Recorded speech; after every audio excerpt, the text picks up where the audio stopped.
దేవునికి మహిమ కలుగును గాక. దేవుడు మనలను దీవించును గాక. ప్రియమైనటువంటి దేవుని బిడ్డ, కొంతసేపు దేవుని వాక్యాన్ని మనం ధ్యానించాలి. ఈరోజు మనము ధ్యానం చేసేటువంటి అంశము యేసయ్య మార్గము. యేసయ్య మార్గము ఎలా ఉన్నది? ఈ మార్గంలో మనం ప్రయాణం చేస్తే మనము పొందుకునేటువంటి బహుమానము ఎలా ఉండబోతున్నది అనేటువంటి ఈ అంశాన్ని గురించి మనము కొంతసేపు ధ్యానం చేద్దాం. మొట్టమొదటిగా యేసయ్య మార్గము ఎలా ఉన్నది అంటే అది పరిశుద్ధమైనటువంటి మార్గము. యేసయ్య మార్గము నీతి న్యాయముతో కూడినటువంటి మార్గము. ఈ మార్గము చాలా సరళమైనది. ఈ మార్గములో ప్రయాణము చేయడానికి ఆయనే తోడుగా ఉంటాడు. ఆయన తన దూతలకు ఆజ్ఞాపిస్తాడు. ఈ మార్గంలో ప్రయాణం చేయ ప్రతి మనుషుడు కూడా స్థిరముగా నిలబడుటకు, తన ప్రయాణముని సాగించుటకు దేవుడే ఆయన స్వహస్తముతోటి నీకు చేయందించి నిన్ను బలపరిచి నిన్ను నడిపిస్తాడు. చదువుకున్నటువంటి వాక్యంలో లూకాసు వార్త 13వ అధ్యాయము 22వ వచనం నుంచి 30వ వచనం వరకు మనం గమనించినట్లయితే ఇక్కడ యేసయ్య 2 మార్గాల గురించి మనతో మాట్లాడుతున్నారు. ఒకటి ఇరుకైనటువంటి మార్గం ఉన్నదని, రెండవది విశాల మార్గము ఉన్నదని ఆయన మనకు తెలియజేస్తున్నారు. ఈ ఇరుకు మార్గము విశాల మార్గము దేనికి సాదృశ్యంగా ఉన్నది అంటే, విశాల మార్గంలో ప్రయాణము సులభతరము. ఎందుకు సులభతరము అంటే అక్కడ నీకు ఆటంకాలు లేవు, అవరోధాలు లేవు, నిన్ను అడ్డగించేవారు లేరు. నీ ప్రయాణం చాలా సాఫీగా సాగిపోయింది. నీ ప్రయాణంలో ఎటువంటి అవాంతరాలు ఎదురవ్వవు.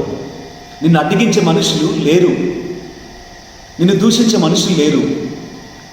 కానీ ఇరుకు మార్గంలో అన్ని కష్టాలే, అన్ని బాధలే, అన్ని నిందలే, అన్ని అవమానాలే, అన్ని రకాలైనటువంటి శోధనలే, ఊహకందనటువంటి కార్యములు ఆ మార్గంలో జరుగుతాయి.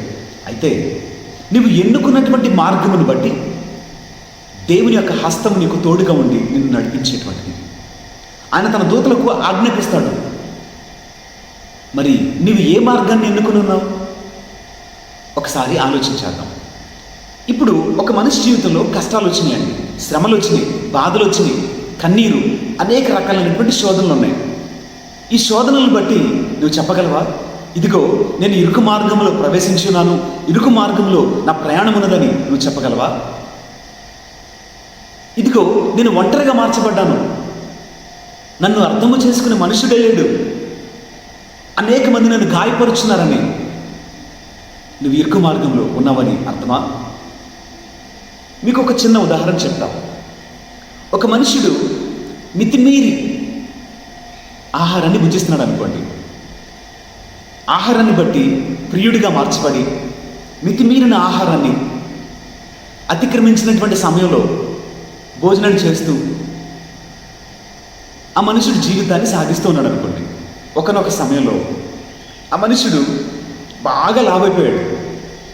లావైపోయి ఆ మనుషుడు చెప్పగలరా, ఇదిగో ఇంతటి శరీరాన్ని నేను యేసయ్య కోసం భరిస్తున్నానని ఆ మనుషుడు చెప్పగలరా?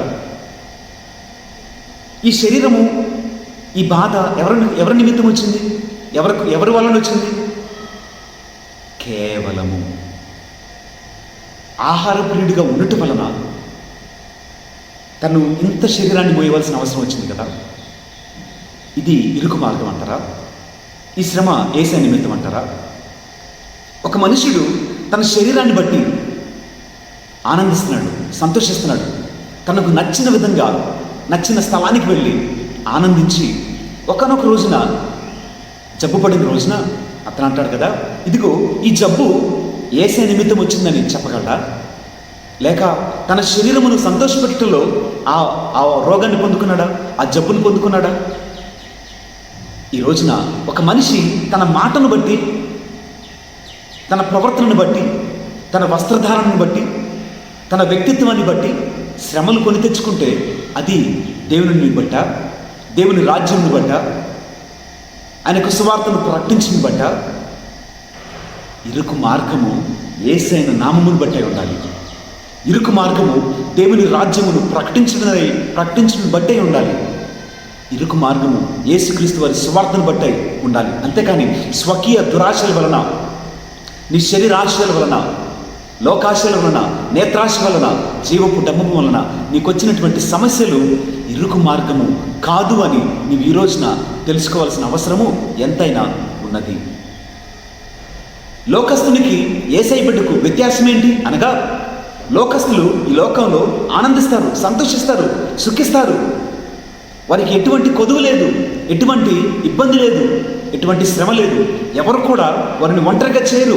వారికి స్నేహితులు కోకొల్లలుగా ఉంటారు. లోకం వారిని ప్రేమించింది.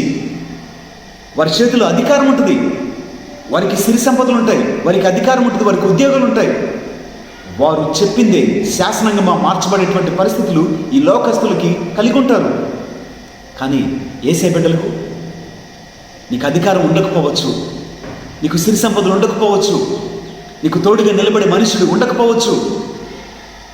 ఈ లోకంలో నీవు చాలా తక్కువగా గణింపబడవచ్చు, చులకనగా మార్చబడవచ్చు. నిన్ను అనేక మంది హేళన చేయొచ్చు, అనేక మంది నిందించవచ్చు. ఎందుకో తెలుసా? నీవు యేసయ్య బిడ్డవు కనుక. నీ మార్గము ఇరుకు మార్గము కనుక. ఇరుకు మార్గంలో ఉన్నటువంటి ప్రత్యేకత ఏంటి అనగా, నీకు ఒక యజమానుడున్నాడు, నీకు ఒక రాజున్నాడు. ఆ రాజు నిన్ను గురించి నిర్దేశించినటువంటి నియమములను, ఆజ్ఞలను నీవు తప్పక పాటించున్నావు. వాటికి విధేయించి ఈ లోకాన్ని జయించిన వాడు కనుక నీ మార్గము ఇరుకు మార్గము. కానీ జ్ఞాపకం చేసుకో, ఈ ఇరుకు మార్గము నిన్ను చేర్చేటువంటి తీరము బహు గొప్పది. అది మహిమ కలిగినటువంటి తీరమై ఉన్నది. అక్కడ నీవు పొందుకునేటువంటి బహుమానము ఆశ్చర్యమునకు, సంభ్రమాశ్చర్యములకు గురి చేసేటువంటి ఒక గొప్ప బహుమానమైనది. ఈ బహుమానము నిత్య రాజ్యము. ఆ రాజ్యములకు నీవు వారసునిగా మార్చబడుటకు ఆయన నిన్ను ఇరుకు మార్గమును నడిపించున్నాడని నీవు జ్ఞాపకం చేసుకుంటే, ఇక్కడ వచ్చేటువంటి శ్రమలు, కష్టములు ఎన్నతగినవి కావు అని నీవు ఈ రోజున తెలుసుకుంటావు. రానున్న మహిమలో ఇవి ఎన్నతగినవి కావు. ఒక చిన్న ఉదాహరణకు మనం ఆలోచన చేస్తే, పౌలు గారిని దేవుడు ఎందుకు ఎన్నుకున్నాడు అంటే, ఒక సాధనముగా ఎన్నుకున్నాడంట. ఈ సాధనము ఆయన నామము నిమిత్తమై, ఆ రాజ్యము ప్రకటించడం నిమిత్తమై, సువార్త నిమిత్తమై, అనేకులు ఎదుట యేసయ్య మహిమను ప్రకటించడం నిమిత్తమై శ్రమలను, కష్టాలను, బాధలను, నిందలను పొందవలసినదని యేసయ్య పౌలు గారి గురించి మాట్లాడారండి. ఎంత గొప్ప ధన్యత కదా! ఈ లోకంలో మనుషుల నిమిత్తం కష్టపడుతున్నావు, మనుషుల నిమిత్తం బాధపడుతున్నావు, మనుషుల కోసము నిందింపబడుతున్నావు. ఒకసారి యేసయ్య కొరకు కష్టాన్ని అనుభవించుడు, యేసయ్య కొరకు కొట్టబడుచుడు, యేసయ్య కొరకు శ్రమలు అనుభవించుడు, యేసయ్య కొరకు ఒక మాట అనిపించుకొని చూడు. అది ఎంత గొప్ప దీవెన తెలుసా? నిన్ను గురించి నీ యజమానుడు, నీ రాజు ఆనందిస్తున్నాడు. ఇదిగో నన్ను బట్టి నా సేవకుడు జీవించున్నాడు, నన్ను బట్టి నా కుమారుడు జీవించున్నాడు, నన్ను బట్టి నా ఈ కుమార్తె జీవించినదని నీ యజమానుడు, నీ తండ్రి, నీ రాజు ఆనందిస్తాడు. ఇదే కదా ఈ రోజున యేసయ్య ఇరుకు మార్గంలో ప్రవేశించమని మనలను ఆహ్వానించున్నాడు. ఇరుకు మార్గాన్ని ఎన్నుకోగలవా? తెలిసి యేసయ్య నిమిత్తము కొట్టబడుటకు నీవు సిద్ధముగా ఉండగలవా? ఆలోచించే. బైబిల్ గ్రంథంలో మనకందరికీ తెలిసినటువంటి ఒక చక్కటి ఉదాహరణ. ఒక కుమ్మరి ఒక పాత్రను తయారు చేయాలని సిద్ధపడ్డాడండి. ఈ పాత్రను చేసేటువంటి క్రమంలో ఈ మట్టి ఎన్ని శ్రమలకు గురేదండి? ఆటుపోట్లు రావా? శ్రమలకు గురి కాకుండా ఒక చక్కని పాత్రగా మార్చబడగలిగిందా?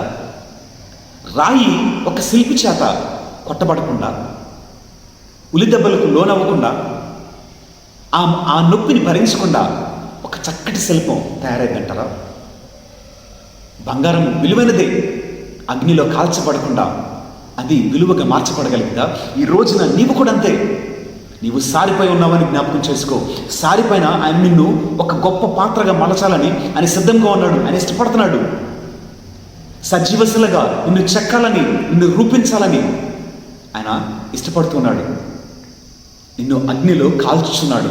ఎందుకనంటే నిన్ను సువర్ణముగా మార్చాలని, విలువగా మార్చాలని, ఆయన ఒక బహు గొప్పదైనటువంటి శిల్పముగా మార్చాలని, ఒక ఉన్నతమైనటువంటి పాత్రగా నిన్ను మలచాలని, ఆ పాత్ర ద్వారా ఆయన సంతోషించాలని ఆశపడుతున్నాడు. ఇరుకు మార్గము దీవెన, యేసయ్య నామము నిమిత్తము శ్రమ దీవెన. బైబిల్ గ్రంథంలో ప్రవక్తలు, అనేక మంది ప్రవక్తలు ఉన్నారు కదండి. ఈ ప్రవక్తలందరూ కొట్టబడలేదా? ప్రవక్తలు తమ ప్రాణాన్ని అర్పించలేదా? ఈ సేవకులందరూ కూడా యేసయ్య నామం నిమిత్తము నిందింపబడట్లేదా? అవమానాలు రావట్లేదా? ఎంతమంది సేవకులండి తమ జీవితాలను ప్రాణార్పణగా యేసయ్య నామం నిమిత్తము అర్పించిన వారు ఎంతమంది కనిపిస్తున్నారండి? యేసుక్రీస్తు వారి నామము నిమిత్తము, ఆయన రాజ్య విస్తరణ నిమిత్తము ఎంతమంది తమ తమ కుటుంబములను విడిచిపెట్టి వచ్చిన వారు ఎంతమంది ఉన్నారండి? తమది కాని దేశంలో పరదేశులుగా బ్రతికి ఇక్కడ యేసయ్య నామాన్ని మహిమపరిచినటువంటి ప్రజలు ఎంతమంది ఉన్నారండి? ఒకసారి ఆలోచించేద్దాం. ఈరోజు విన్నటువంటి రెండో పట్టణంలో తండ్రి శిక్షింపని కుమారుడు ఎవరు? తండ్రి శిక్షిస్తే ఆ శిక్షణ మనకు మేలుకరమే అంట, అది మనకు దీవెనగా మార్చబడుతుందంట. తండ్రి నిన్ను తెలిసి ఎందుకు శ్రమల గుండా నడిపించాలనుకుంటున్నాడు? ఎందుకు నిన్ను శ్రమకు అప్పగించాడు అంటే, ఈ శ్రమలో నీకు తోడుగా ఆయనే ఉన్నాడు. బైబిల్ గ్రంథంలో మనం వింటూ ఉన్నాం, షడ్రక్, మెషక్, అబెద్నెగో అనువారు అగ్నిగుండంలో పడవేయబడినప్పుడు ఆ ముగ్గురితో పాటుగా ఎవరున్నారండి? యేసయ్య లేడా? వారికి తోడుగా అగ్నిలో 4వ వ్యక్తిగా యేసయ్య లేడా? దానియేలు ప్రవక్త సింహాల బోనులో పడవేయబడినప్పుడు ఆయనకు తోడుగా అక్కడ ఎవరున్నారండి? యేసయ్య లేడా?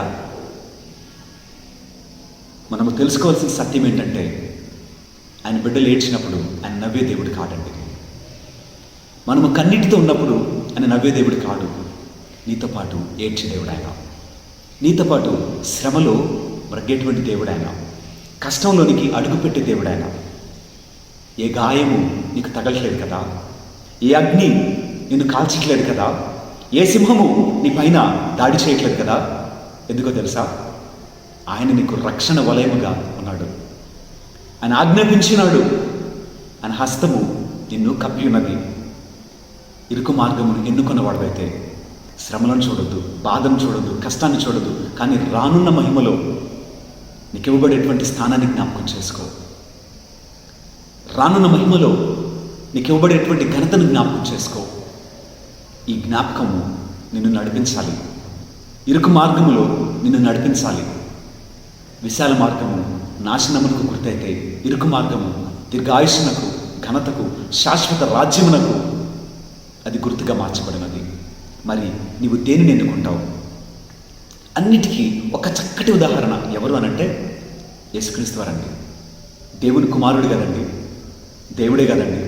మరి ఈ లోకంలో ఆయన శ్రమల పాత్రను పానం చేయలేదా? ఈ శ్రమల పాత్ర మనందరి రక్షణకు సాదృశ్యము కాదా? ఈ రోజున నీవు కూడా ఆయన వలె జీవించడానికి ఆశపడిన వాడమైతే ఆయన చెప్పిన విధముగా విధేయించు. విధేయత ద్వారా నీవు మహిమపరచబడతావు, విధేయత ద్వారా నీవు ఘనపరచబడతావు. మరి నీవు దేనిని ఎన్నుకుంటావు? ఇరుకు మార్గమా, విశాల మార్గమా?